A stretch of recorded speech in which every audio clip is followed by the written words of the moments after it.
বন্ধুরা, আপনি কি জানেন যে বিছানায় শুয়ে শুয়ে ওম নমঃ শিবায় মন্ত্র জপ করলে আপনার জীবনে অসাধারণ পরিবর্তন আসতে পারে? হ্যাঁ, এই মন্ত্র জপ করলে শুধু মানসিক শান্তি পাওয়া যায় না, বরং এটি আপনার শরীর ও আত্মাকে সঞ্জীবনী শক্তি প্রদান করে। তাই আজকের এই ভিডিওতে জানুন এই সাধারণ মন্ত্রের অসাধারণ উপকারিতা, যা আপনাকে শুধু শান্তি নয়, বরং ইতিবাচক শক্তি ও আত্মবিশ্বাসও দেবে।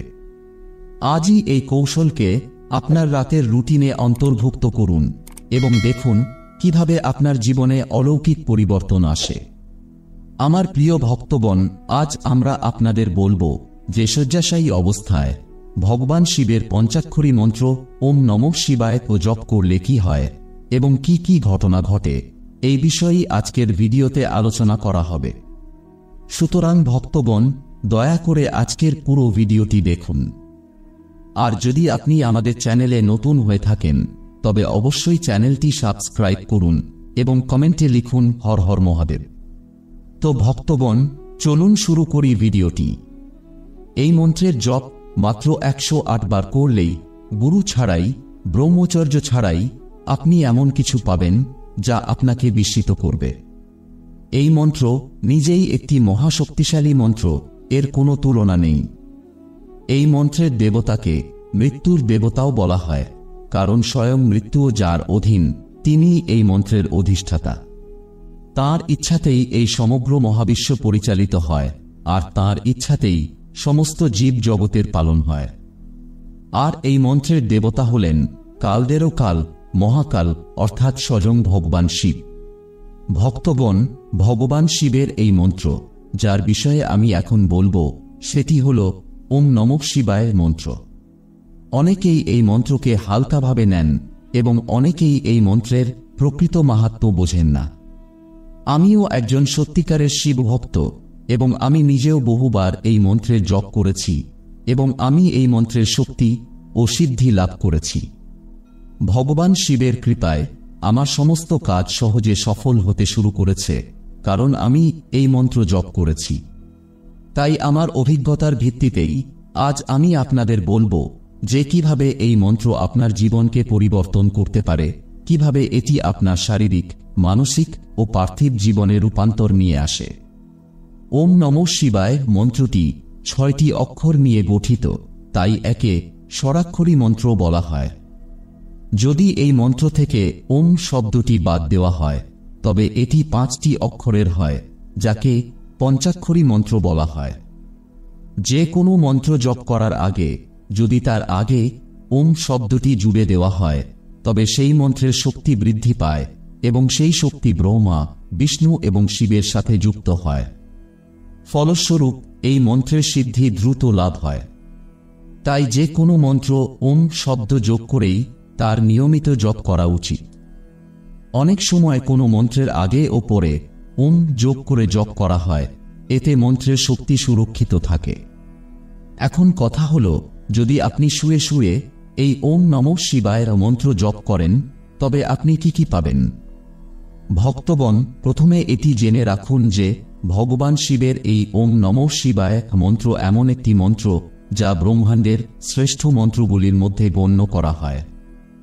যেমন নবার্ণ মন্ত্র, দ্বাদশ মন্ত্র, অষ্টমন্ত্র, গায়ত্রী মন্ত্র, মহামৃত্যুঞ্জয় মন্ত্র এবং বেদের অন্যান্য মন্ত্র, এই সমস্ত উচ্চস্তরের মন্ত্রের মধ্যে ওম নমঃ শিবায় মন্ত্র অন্তর্ভুক্ত। আর এই মন্ত্র এতটাই শক্তিশালী ও অলৌকিক যে এর সম্পর্কে কিছু বলা মানে সূর্যকে প্রদীপ দেখানোর মতো। তবে এটি নির্ভর করে যে আপনি এখনো পর্যন্ত এই মন্ত্র কতটা জপ করেছেন এবং আপনার জপ দ্বারা এই মন্ত্রটি জাগ্রত হয়েছে কিনা। যদিও সাধারণভাবে বলা হয় যে আপনি যদি কোনো মন্ত্রকে বিছানায় শুয়ে শুয়ে জপ করেন, তাহলে সেটি সিদ্ধ হয়ে যায়, কিন্তু ভক্তগণ, এই কথা পুরোপুরি সত্য নয়।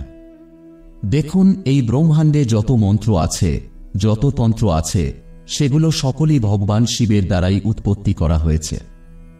সেটা ওম নমঃ শিবায় মন্ত্র হোক, গায়ত্রী মন্ত্র হোক, মৃত্যুঞ্জয় মন্ত্র হোক বা অন্য যে কোনো মন্ত্র, মহাবিশ্বের সমস্ত মন্ত্রই ভগবান শিবের দ্বারা সৃষ্টি হয়েছে।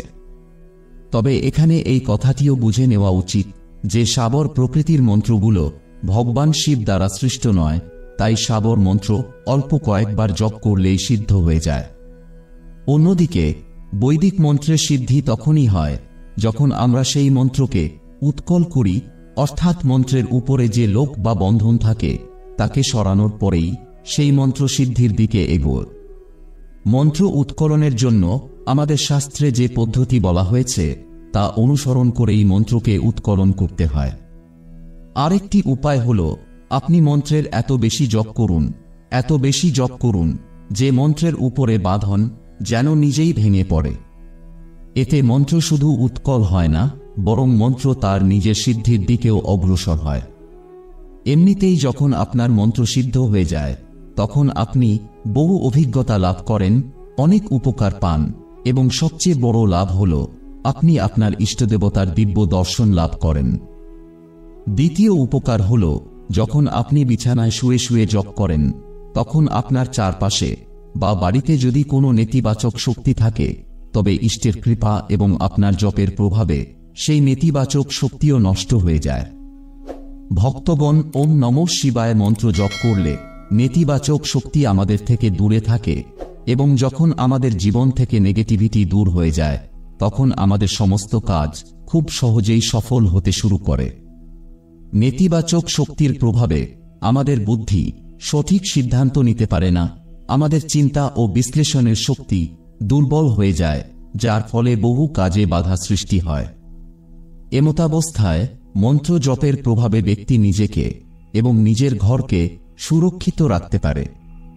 মন্ত্রসিদ্ধি একটি আলাদা বিষয়, তবে আপনি যদি প্রতিদিন সিদ্ধি ছাড়াও ওম নমঃ শিবায় মন্ত্র বা অন্য কোনো মন্ত্র জপ করেন তাহলে সেই জপের প্রভাবে আপনার চারপাশে এমন একটি সুরক্ষা বলয় তৈরি হয় যা নেতিবাচক শক্তি থেকে আপনাকে রক্ষা করে। তাই যদি আপনি এই দুটি জিনিস, মন্ত্রসিদ্ধি না হলেও মন্ত্র জপের এই প্রভাবও যদি আপনি পেয়ে যান তাহলে ধরে নিন যে আপনি সবকিছুই পেয়ে গেছেন। ভক্তগণ, তৃতীয় বড় লাভ যা মন্ত্রসিদ্ধি অথবা শুয়ে শুয়ে জপ করার ফলে হয় তা হল আপনি কিছু ঘটনার পূর্বাভাস পেতে শুরু করেন। স্বপ্নসিদ্ধি, বাকসিদ্ধি ইত্যাদি ছোট্ট ছোট্ট সিদ্ধিগুলো আপনি অর্জন করতে থাকেন। এই সমস্ত জিনিস আপনাকে স্বয়ংক্রিয়ভাবে অনুভূত হতে শুরু করে। এমনকি জপের প্রভাবে আপনার কল্যাণ তো হয়ই, পাশাপাশি আপনি অন্যদের কল্যাণ করতেও সক্ষম হয়ে ওঠেন। ভক্তগণ, জপের প্রভাবে আপনার মধ্যে এত শক্তি জন্ম নেয় যে আপনি অন্যের নেতিবাচক শক্তিও দূর করতে পারেন, তার সমস্যার উৎস খুঁজে বের করতে পারেন এবং তার সম্পর্কে সবকিছু বলতে পারেন। ভগবান শিবের কৃপা লাভ করার জন্য ওম নমঃ শিবায় মন্ত্রই সর্বোত্তম এবং শ্রেষ্ঠ একটি মন্ত্র। যদি আপনি প্রতিদিন 108 বার ওম নমঃ শিবায় মন্ত্র মনে মনে অথবা বিছানায় শুয়ে জপ করতে শুরু করেন তবে প্রায় 1 মাস পর আপনার জপের প্রভাবে এই মন্ত্র তার প্রকৃত প্রভাব দেখাতে শুরু করে। অল্প সময়ের মধ্যেই এই মন্ত্র জাগ্রত হতে শুরু করে। সিদ্ধ হয় না, কিন্তু জাগ্রত অবশ্যই হয়। হ্যাঁ, অন্তত 1 মাস পর এই মন্ত্র জাগ্রত হয় এবং অনেকেই তখন অভিজ্ঞতা লাভ করতে শুরু করে।